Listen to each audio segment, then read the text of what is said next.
Hello student, I Dilip Kumar from SS educational institute. So बच्चों, आज हम ऑपरेटिंग सिस्टम की सीरीज़ में जो हमारी टर्म चल रही है वो है सीपीयू शेड्यूलिंग। ठीक है ना। सीपीयू शेड्यूलिंग के अंदर अब तक हमने आपको सारी एल्गोरिथम्स के बारे में बता दिया है। सो लास्ट टॉपिक हमारा सीपीयू शेड्यूलिंग के अंदर है मल्टीपल प्रोसेसर शेड्यूलिंग। जैसा कि अब तक आपने देखा, जो शेड्यूलिंग एल्गोरिथम्स थी वो हमारी दो चीज़ों पर डिपेंड थी। फर्स्ट इज प्रिमिटिव और सेकंड था नॉन प्रिमिटिव। ठीक है ना। जितनी भी एल्गोरिथम हमने अभी तक आपको कराई है, हर एल्गोरिथम में आप एक चीज़ ने आपने नोटिस की होगी कि हमारे पास एक रेडी क्यू थी। उस रेडी क्यू में हमारे पास बहुत सारे प्रोसेसर होते थे और हमारे पास जो भी शेड्यूलिंग टेक्निक है, इस टेक्निक के थ्रू हम उसको प्रोसेसर को, दैट मीन सीपीयू को, उसमें से एक प्रोसेस के लिए प्रोसेस देते थे जिससे सीपीयू उसको एग्जीक्यूट करे। ठीक है ना। अब जितनी भी हमारी प्रिमिटिव नॉन प्रिमिटिव के बाद हमारी जो इंट्रोड्यूस हुई थी मल्टी लेवल क्यू शेड्यूलिंग, उसके अंदर हमने क्या करा था कि हमने वो जो क्यू थी, हमने उस क्यू को डिफ्रेंशिएट कर दिया था हाई प्रायोरिटी, मीडियम प्रायोरिटी और लो प्रायोरिटी के अकॉर्डिंगली। ठीक है ना। उसमें हमने 3-4 प्रायोरिटी की क्यू बना दी थी। जितनी भी हम प्रोसेस, जो भी हमारा प्रोसेस था, हम उस क्यू में शिफ्ट कर देते अकॉर्डिंग टू प्रायोरिटी वाइज। ठीक है ना। लेकिन उसके अंदर एक ड्रॉबैक आई। ड्रॉबैक यह है कि अगर हमने किसी क्यू में किसी प्रोसेस को शिफ्ट कर दिया, ठीक है ना, अकॉर्डिंग टू सिमिलरिटीज की, वो कौन सा प्रोसेसर है, उसके किस तरीके का प्रोसेस है, वो उसी के अकॉर्डिंग हमने उसे उस क्यू में रख दिया। ठीक है। तो उसमें क्या होता है, अगर मान लीजिए किसी प्रोसेस का बर्स्ट टाइम अधिक है, तो दैट मीन्स कि उसके अंदर जो छोटे प्रोसेस होंगे जिनका बर्स्ट टाइम कम होगा, वो तो प्रोसेस हो जाएंगे। लेकिन जो बड़ा प्रोसेस होगा, मान लीजिए हमने लो प्रायोरिटी में रख दिया उसको और उसका बर्स्ट टाइम बहुत अधिक है, तो दैट मीन्स उसका टाइम तो आएगा ही नहीं, प्रोसेस के लिए जाएगा ही नहीं वो। अब वो इस तरीके से क्या होगा, दैट इज द ड्रॉबैक, और वो स्टारवेशन में चला जाएगा वो। ठीक है ना। अब उस स्टारवेशन को दूर करने के लिए हमने एक टेक्निक दूसरी ली इसमें मल्टी लेवल क्यू शेड्यूलिंग के अंदर, that is called multi level feedback queue scheduling. उस multi level feedback queue scheduling में हमने क्या किया बच्चों, उसमें हमने ये किया कि जो प्रोसेस है हमारा, वो मूव कर सकता है किसी भी क्यू से किसी भी क्यू में। ठीक है ना। अगर उसे लगता है कि उसकी हायर प्रायोरिटी है, तो वो हायर प्रायोरिटी के थ्रू सॉल्व हो जाएगा, वो लो में भी आके सॉल्व हो जाएगा, एग्जीक्यूट हो जाएगा। अगर उसका बस टाइम कम है, तो वो लो प्रायोरिटी में भी जाके एग्जीक्यूट हो सकता है। बट अगर उसका बस टाइम अधिक है, तो अगर हम उसे लो प्रायोरिटी में डाल देंगे, तो वो नहीं एग्जीक्यूट हो पाएगा और स्टारवेशन में चलाएगा। सो इस कंडीशन को दूर करने के लिए हम क्या करते हैं, हर एक क्यू को हम फीडबैक क्यू की तरह हमने जोड़ दिया कि पहले क्यू को हमने कोई टेक्निक यूज़ करेंगे, उसके बाद जो बचेगी उसके बाद उसमें दूसरी टेक्निक यूज़ करेंगे, फिर तीसरी क्यू में तीसरी टेक्निक यूज़ करेंगे, चौथी क्यू में चौथी टेक्निक यूज़ करेंगे। दैट मीन्स हमने ये कर दिया कि हर एक प्रोसेस हर क्यू में मूव करेगा और जिस भी क्यू के थ्रू वो रेस्पॉन्स अच्छा पाएगा, और अकॉर्डिंग टू क्यू का पर्पस ये था हमारा कि वो मूवमेंट करेगा और जल्दी से जल्दी सीपीयू को वो गेन करेगा और प्रोसेस हो जाएगा। ठीक है ना, प्रोसीड हो जाएगा, वो प्रोसेस प्रोसीड हो जाएगा। तो that is the basic reason behind multi level feedback queue scheduling. ठीक है। अब अभी तो जो हम बात कर रहे हैं इसमें देखिए, इसमें हमने कर दी कि प्रोसेस को जल्दी से सीपीयू के थ्रू एग्जीक्यूट कराना है, हमने मल्टी लेवल क्यू कर दी, multi level feedback queue algorithm use कर दी। बट कहीं पर हमने मल्टी प्रोसेसर की बात नहीं करी, दैट मीन्स मल्टी सीपीयू की बात नहीं करी। अभी तक हमने प्रोसेस की बात करी थी कि प्रोसेस को किस तरीके से हम एग्जीक्यूट करें, क्विकली रेस्पॉन्स कैसे करवाएं सीपीयू के थ्रू। लेकिन अभी तक हमने कभी भी जितनी भी एल्गोरिथम बताई हैं उसमें हमने एक ही सीपीयू के थ्रू सारी जो है एक्टिविटीज़ को परफॉर्मेंस किया है। अब हम बात करें कि अगर मल्टीपल प्रोसेसर शेड्यूलिंग हो तो कैसा रहेगा। ठीक है ना। तो अब हम इसी सिनेरियो पे बात करते हैं। तो जैसा कि मैंने लिखा हुआ है, in a multi processor system that are multiple CPU. Definitely multi processor का मतलब है कि प्रोसेसर एक से अधिक है, तो मल्टी प्रोसेसिंग होगी वहां पर। ठीक है ना। Second, processing load is distribute among these available processors. ठीक है। तो जितने भी हमारे पास प्रोसेस होंगे वो सब डिस्ट्रीब्यूट हो जाएंगे सारे प्रोसेसर्स के पास। इससे हमारी क्या एफिशिएंसी बढ़ेगी, प्रोसेस की वेटिंग टाइम घटेगी। ठीक है ना। कोई प्रोसेस जो वेट कर रहा है वो सीपीयू खाली होगा तब उसे एलोकेट होगा। अगर मल्टीपल प्रोसेसर होंगे तो दैट मीन्स कि ज़्यादा से ज़्यादा प्रोसेस जो हैं वो हमारे सीपीयू को अलॉटेट हो जाएंगे। ठीक।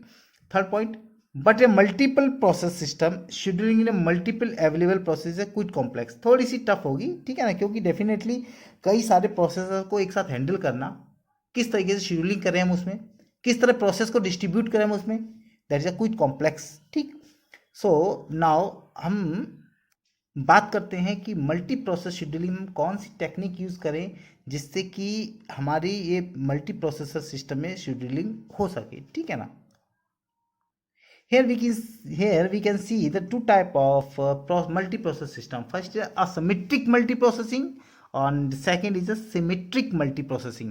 जैसा कि टर्म ही डिनोट कर रही है कि asymmetric का मतलब है कि जिसके अंदर सिमेट्रिक ना हो। ठीक, और सिमेट्रिक क्या होती है बेटा?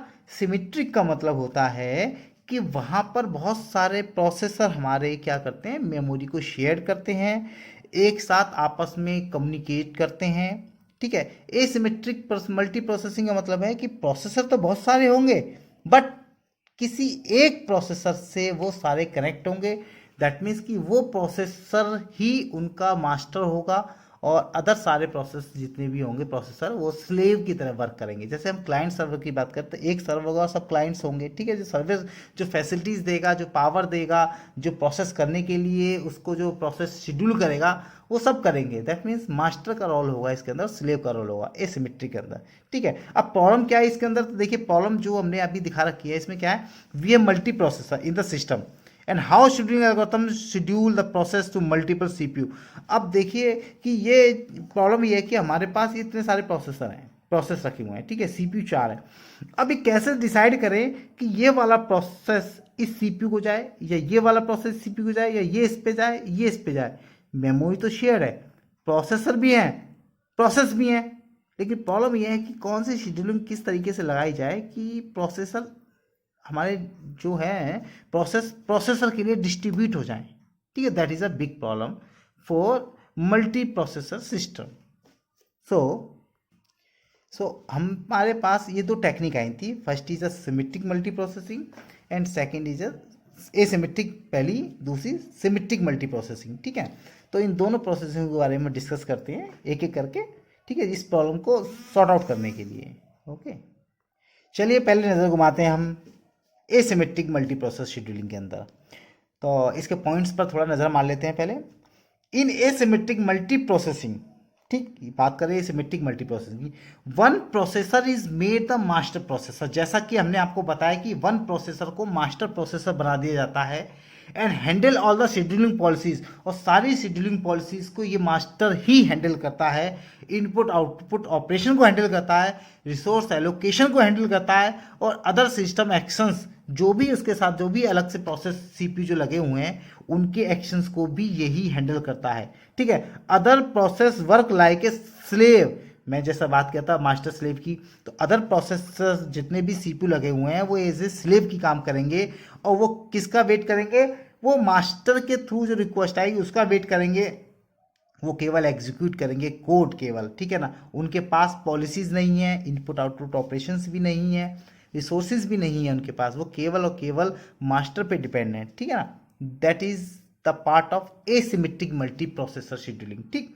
सेकेंड है in asymmetric multi process scheduling with single scheduler.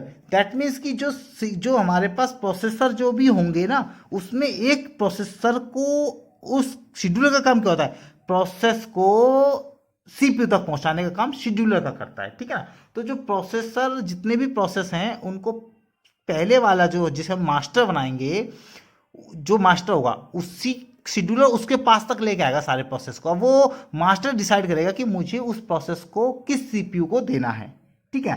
One processor decide for everyone, that means वही मास्टर प्रोसेसर डिसाइड करेगा कि मुझे वो प्रोसेस किस सीपीयू को ट्रांसफर करना है एग्जीक्यूट करने के लिए।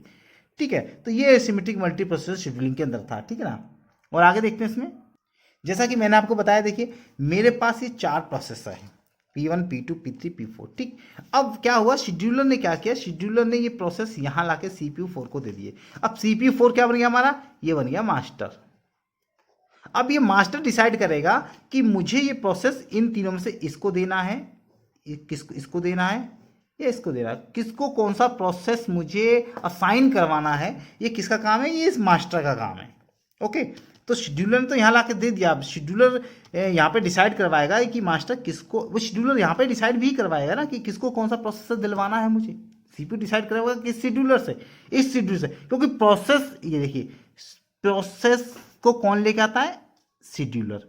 अब यहाँ पर अगर प्रोसेस आ गया तो दूसरे प्रोसेसर के पास इस प्रोसेस को कौन लेके जाएगा, शेड्यूलर। और ये शेड्यूलर किसके कौन हैंडल कर रहा है शेड्यूलर को, ये मास्टर। तो डेफिनेटली शेड्यूलर का रोल यहाँ पर भी है और यहाँ पर भी होगा। ओके, तो इस चीज़ को दिमाग में रखिए।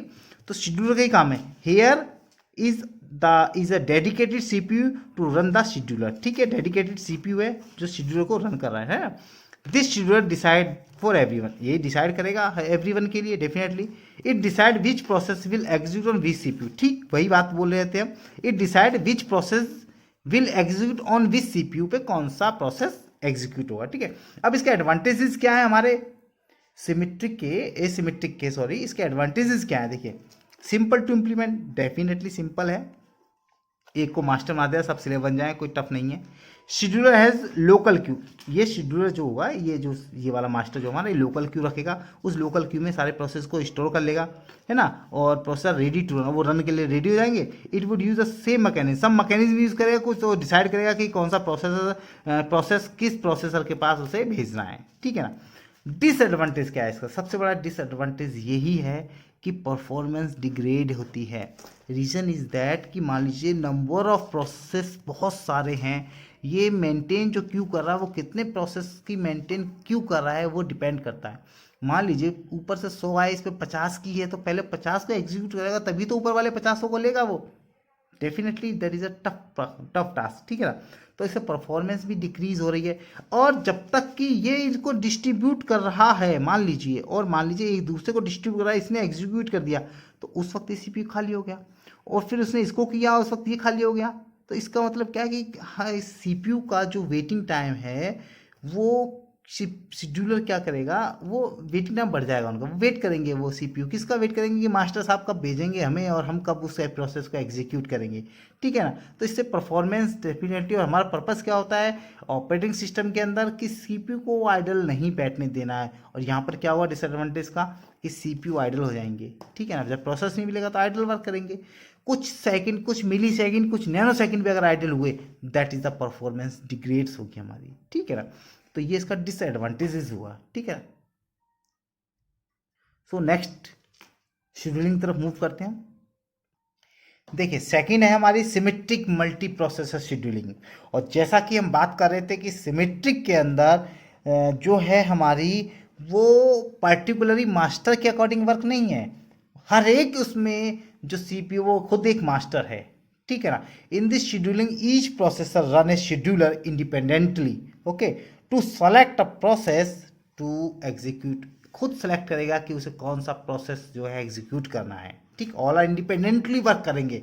All processor share input output bus and memory, जो है memory in the sense main memory को वो शेयर करेंगे। ठीक है, जिसके अंदर सारे प्रोसेस होंगे उस मेमोरी की बात करें। ठीक है, input output bus and main memory. ठीक, और उसके बाद है there are two methods to implement this scheduling. अब सिमेट्रिक जो मल्टीपल शेड्यूलिंग है वो दो तरीके से इम्प्लीमेंट हो सकती है।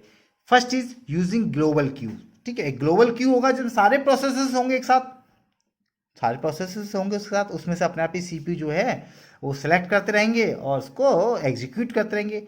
सेकंड क्या है, सेकंड है using separate Q for each CPU. अब हर सीपीयू अपने लिए एक लोकल क्यू बना लेगा और उसके अंदर वो प्रोसेस आते रहेंगे और वो एक एक करके शॉर्ट करता रहेगा, या फिर वो ग्लोबल क्यू से जुड़ जाएंगे तो अपने आप इस ग्लोबल क्यू में से एक एक प्रोसेस को उठाते रहेंगे, सॉर्ट आउट करते रहेंगे, इसको एग्जीक्यूट करते रहेंगे। तो देखिए दोनों में क्या डिफरेंसेस है, थोड़ा सा इसके बारे में भी देख लेते हैं। ठीक है, तो पहली बात करते हैं यूजिंग ग्लोबल क्यू।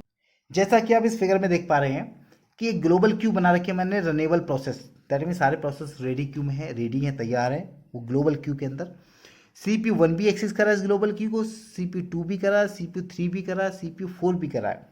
ठीक है ना, ये ग्लोबल क्यू वाला जो कॉन्सेप्ट है हमारा, बात कर रहे हैं, नीचे लिखा है मैंने, यूज्ड इन लिनक्स 2.4 और X वर्जन 6, दोनों में हम इस ग्लोबल क्यू का यूज करते हैं लिनक्स के अंदर। ठीक है ना, तो ये इसका एग्जाम्पल है वैसे।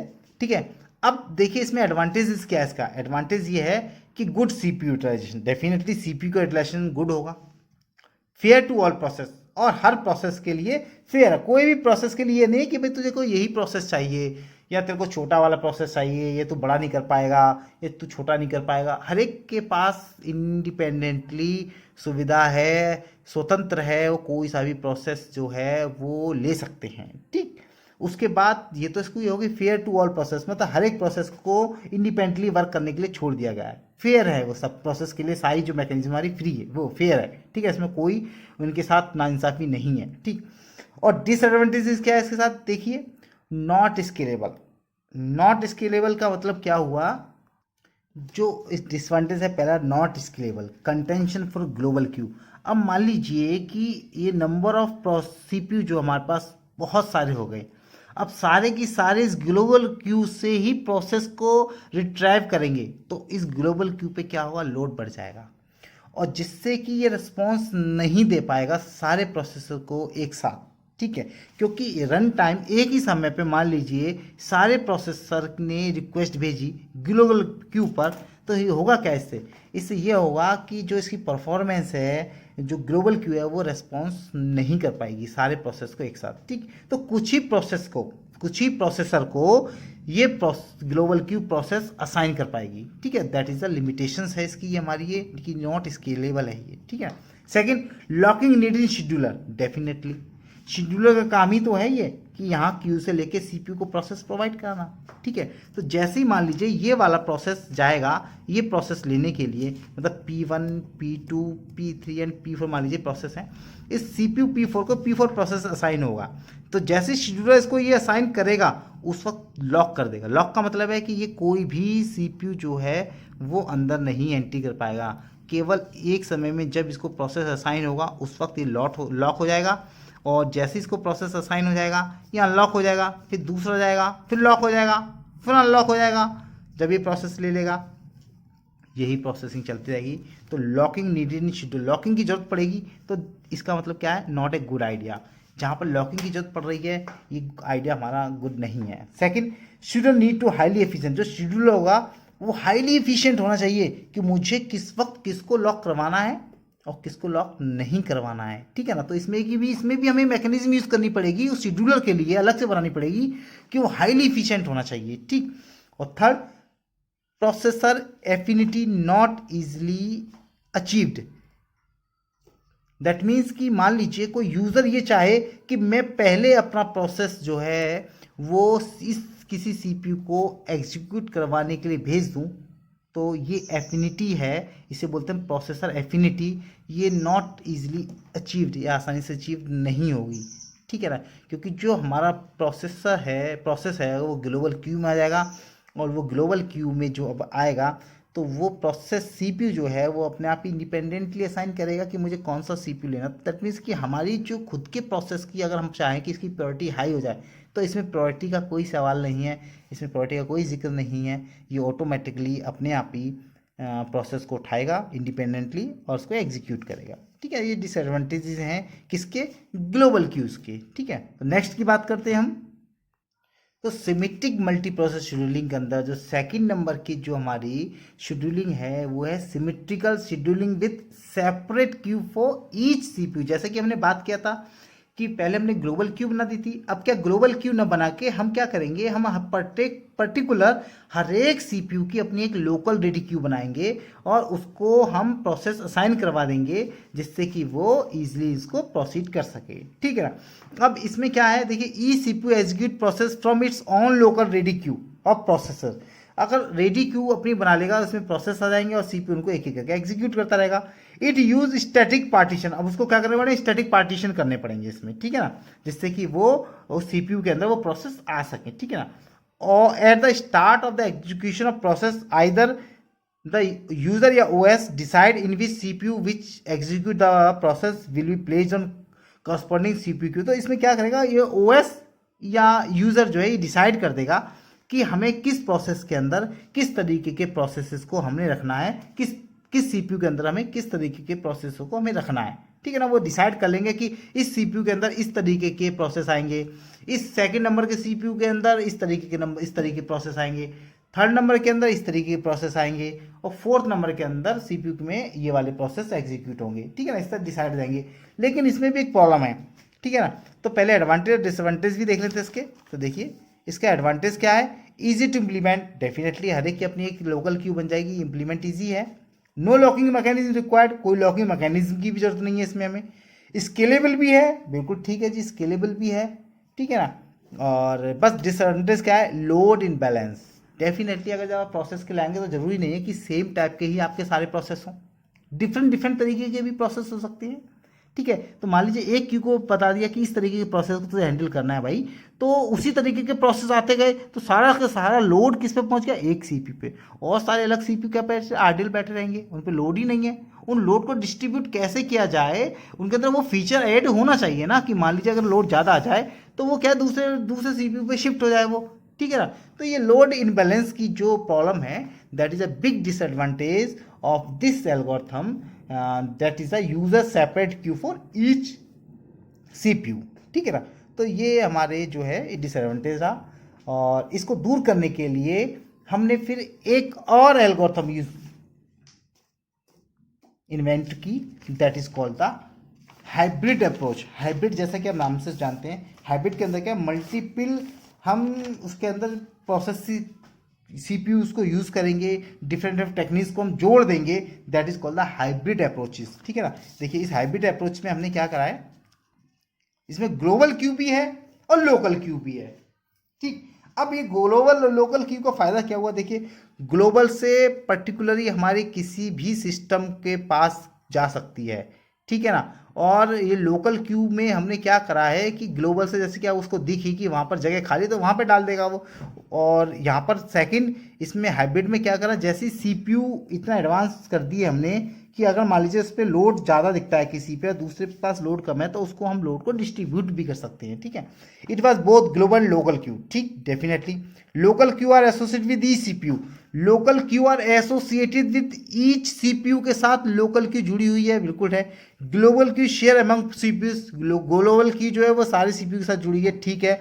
Global queue is ready to maintain load balancing, अभी जो ग्लोबल क्यू है ये लोड बैलेंसिंग मेंटेन करेगी, ठीक है ना। जब ये कैसे करेगी, मान लीजिए ये खाली है इस वक्त हमारा सीपीयू, तो उसने इसको डालना शुरू किया, जैसे ही इसके पास पहुंचेंगे, मान लीजिए कि इसके पास 5 की जगह है, ठीक है। अब देखा कि यहाँ पर 3 पहुंच गए और यहाँ पर देखा कि 2 ही हैं, तो ये चौथा नहीं करेगा, ये ग्लोबल क्यू क्या करेगा, वो इसको सेंड कर देगा, ठीक। अब ग्लोबल क्यू सेंड कर देगा इसको, अब ग्लोबल क्यू ये भी चेक करेगा कि मान लीजिए इस ग्लोबल क्यू में देखिए 1 2 3 4 5 6 हैं, इस पे 2 हैं, तो इस ग्लोबल क्यू ने इसके पास फॉरवर्ड किया और इसने क्या करा, यहाँ से इसको प्रोसेस हमने ये जो प्रोसेस सीपीयू इसको ट्रांसफर कर दिया, ठीक है। तो एक ग्लोबल क्यू जो है ये शेड्यूलर इसको डिफाइन करेगा कि जो भी लोकल क्यू है इसमें हमें लोड को जो है क्या करना है, बैलेंस करना है, ठीक है ना।